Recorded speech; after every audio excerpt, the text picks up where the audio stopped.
Isa pang problema dito mga kaibigan sa lugar na ito ng Tigaon ay itong mga motorcycle rider. Kaya marami na aksidente dito. Tricycle, padjak. Yan o. Naghahabulan sila sa highway.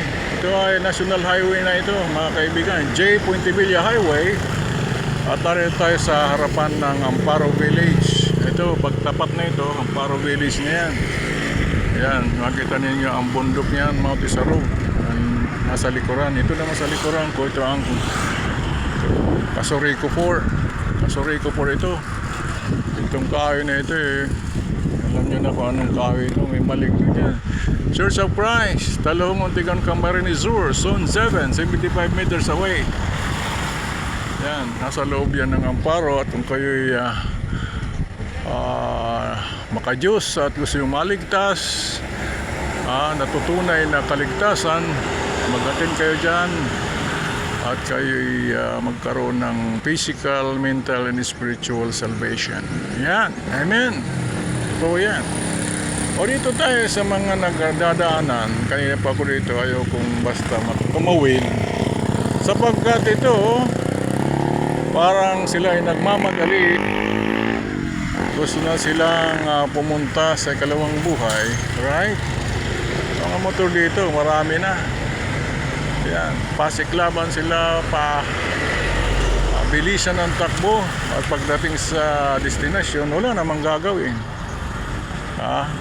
Mag-silpon-silpon lang. Pag na-aksidente, iiyak-iyak. Yan, mahirap sa tao, mga kaibigan. So, sinasabi ko lang, na dito sa Tigaon, ganyan na ang sitwasyon na parang ang mga tao ay walang disiplina sa pagpatakbo.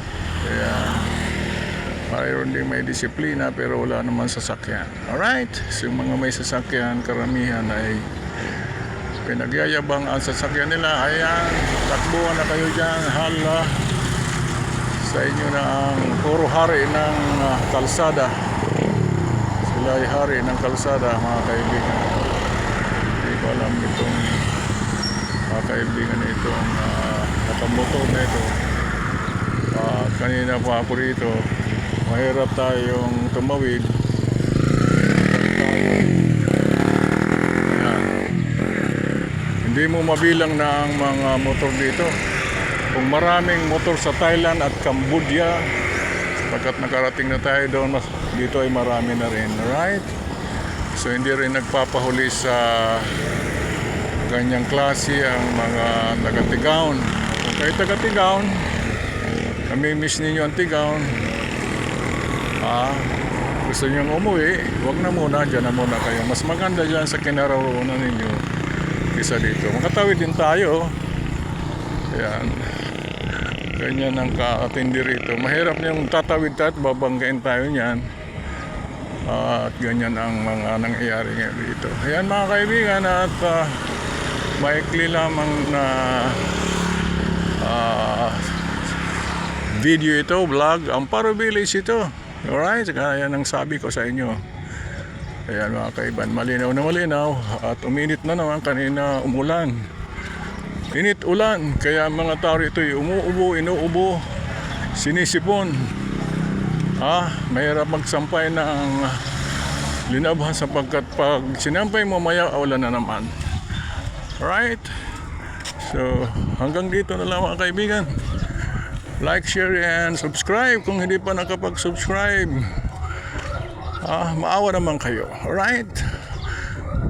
Hindi po yan papapayaman, kundi yan po ay patunay na kayo ay nag-view at nasisiyahan. Wala naman tayong kasi hindi pa naman naka 1,000, kaya ang aking channel ay hindi pa member ng YouTube channel, YouTube community hanggang ngayon. Tagal na. Alright. Bakit kaya? Sakat hindi nila gusto siguro ang aking mga video. Alright, uwi na tayo at ay pagod ng kalalakad sapagkat hindi lang tayo nag-exercise kundi wala tayong pamasahe. Alright? Walang income, walang pension, OFW tayo ng 26 years, walang pension bilang OFW. Nagtrabaho tayo sa government, walang pension. Sa GSIS, SSS, or senior citizen. Bakit nila ina-announce? Kasinungalingan po ang ating gobyerno. Kaya wag na tayong umasa sa gobyerno, umasa tayo sa Panginoong Diyos sa pamilitan ni Jesucristo. Amen! Hallelujah! Thank you for watching. Have a nice day. Enjoy your day and God bless. Signing off!